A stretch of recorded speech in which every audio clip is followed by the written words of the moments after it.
बात करेंगे आज एक कमाल की कंपनी के बारे में जिसने सिर्फ 5 साल में अपने शेयर होल्डर्स को माला माल कर दिया। कभी 2 रुपए का शेयर प्राइस था, आज भी 100 रुपए से नीचे का ही है, 96 रुपीज का है। और 5 साल में इस कंपनी ने 4000% का रिटर्न निकाल के दिया अपने शेयर होल्डर्स को। और अभी ही इस कंपनी ने एक्सचेंज को बताया कि कंपनी को एक ऑर्डर हाथ लगा है जिसका जो कॉस्ट है वो है 16.31 करोड़ का। ये वीडियो सिर्फ एजुकेशनल पर्पज है, ना हम कोई भी स्टॉक खरीदने की सलाह देते हो ना ही बेचने की। तो आज हम बात करेंगे सर्वोटेक रिन्यूएबल के बारे में। आज से 21 साल पहले ये कंपनी बनी थी, यानी कि 2004 में ये कंपनी बनी थी। और कंपनी बिजनेस में है ईवी चार्जर, सोलार प्रोडक्ट्स और पावर और बैकअप प्रोडक्ट्स में। और आज के दिन यदि आप इस कंपनी के शेयर प्राइस को देखेंगे तो सस्ता ही कहा जाएगा, 100 रुपए से नीचे का है। 96 रुपीज का शेयर प्राइस है आज के दिन। और आज इस कंपनी के शेयर में मामूली सी गिरावट देखने को मिली जो कि रही 1.56% की।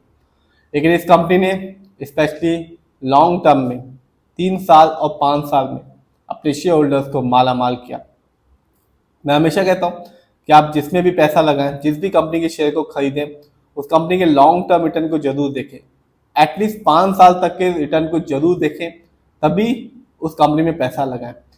1 साल की बात करूं तो सर्वोटेक रिन्यूएबल ने अपने शेयर होल्डर्स को निराश ही किया। मार्केट डाउन था, इस कंपनी के शेयर में भी भारी गिरावट देखने को मिली जो कि थी 44.83% की। अच्छी खासी गिरावट थी, यानी कि इस कंपनी का शेयर प्राइस आज से ठीक 1 साल पहले था 173 रुपीज का। 173 रुपए का शेयर प्राइस था जो आज के दिन है 96 रुपीज था। तो आप समझ सकते हैं कहाँ 173 रुपए था और आज कहाँ 100 रुपए से भी नीचे का शेयर प्राइस है। तो इसी को कहते हैं शेयर मार्केट। 1 साल में तो इस कंपनी ने निराश किया, लेकिन 3 साल और 5 साल में ऐसा बिल्कुल भी नहीं किया। इस कंपनी के जो रिटर्न था 3 साल में वो था 536% का, जबकि 5 साल में इस कंपनी का रिटर्न शानदार ही कहा जाएगा। मालामाल किया इस कंपनी ने।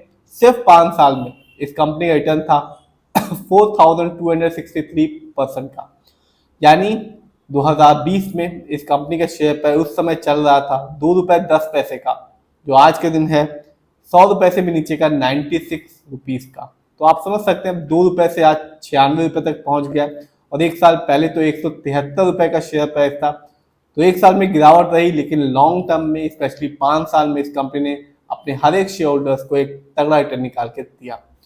स्टॉक के परफॉर्मेंस को देखते हैं तो इस साल इस कंपनी का हाईएस्ट शेयर प्राइस गया 189 रुपीज 67 पैसे, जबकि इस साल इस कंपनी का जो लो शेयर प्राइस आया वो था 95 रुपीज 15 पैसे का।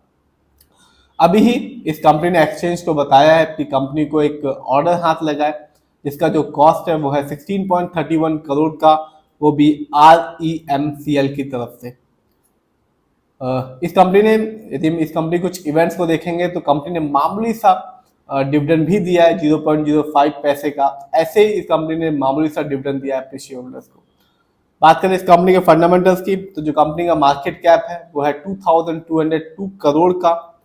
ये कंपनी स्मॉल कैप की कंपनी है क्योंकि जो मार्केट कैप है वो 5000 से नीचे का है। पीबी रेशियो 8.51 है। शेयर मार्केट में एक अच्छा पीबी रेशियो कहलाता है 1 या तो बिलो 3। और इंडस्ट्री पी की बात करें तो जो कंपनी का इंडस्ट्री पी अच्छा खासा है 51.27 है, क्योंकि शेयर मार्केट में एक अच्छा इंडस्ट्री पी होता है 20 से लेकर 25 के बीच में। इंडस्ट्री पी से ये पता चलता है कंपनी का स्टॉक मार्केट में कैसा परफॉर्म कर रहा है, क्या वो अंडर वैल्यूड तो नहीं, क्या वो ओवर वैल्यूड तो नहीं। डेब्ट टू इक्विटी मामूली सा है, यानी कि इस कंपनी पर लोन का ना के बराबर है जो कि है 0.57 का। आरओई 8.75% है, कम है इस कंपनी का आरओई, क्योंकि शेयर मार्केट में एक अच्छा आरओई कहलाता है 15% से लेकर 20% के बीच में। तो इस हिसाब से तो इस कंपनी का जो आरओई है वो कम है। जब भी आप किसी कंपनी के फंडामेंटल्स को देखें तो उस कंपनी के आरओई को जरूर देखें, क्योंकि आरओई ये बताता है कि कंपनी हमारे पैसे को, यानी कि शेयर होल्डर्स के पैसे को किस ढंग से इस्तेमाल कर रही है। यदि सही से इस्तेमाल करती है तो आगे चल के फ्यूचर में एक अच्छा खासा रिटर्न देखने को बनता है। यदि वो सही से इस्तेमाल नहीं करती तो आगे चल के रिटर्न पाने की संभावना कम हो जाती है और शेयर होल्डर्स को नुकसान होता है।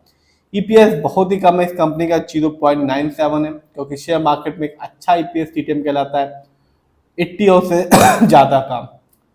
Earning per share trailing 12 month का ये मतलब होता है कंपनी लास्ट 12 महीने में कितना कमाया।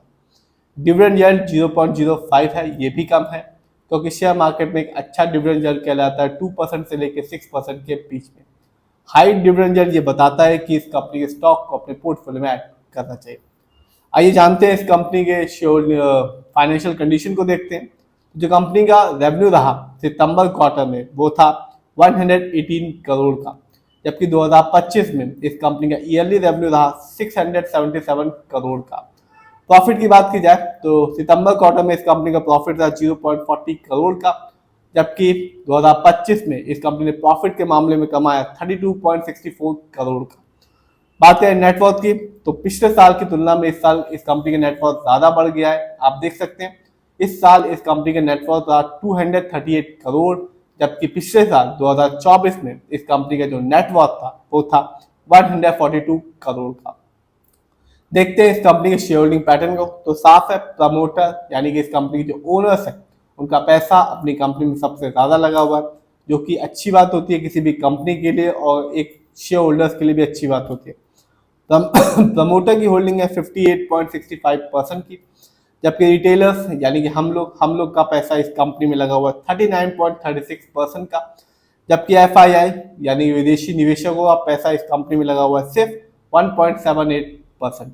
तो आज ही इस कंपनी ने एक्सचेंज को बताया कि कंपनी को एक ऑर्डर हाथ लगा है 16.31 करोड़ का, और यदि आप रिटर्न को देखेंगे तो कंपनी ने लॉन्ग टर्म में स्पेशली 3 साल और 5 साल में शानदार रिटर्न निकाल के दिया है, और मामूली सा ये कंपनी अपने शेयर होल्डर्स को डिविडेंड भी दे रही है। और शेयर प्राइस भी मेरे हिसाब से तो कम ही है, 96 रुपीज़ का है, 100 रुपये से नीचे का है, कभी 2 रुपये का हुआ करता था, आज 96 रुपीज़ का है।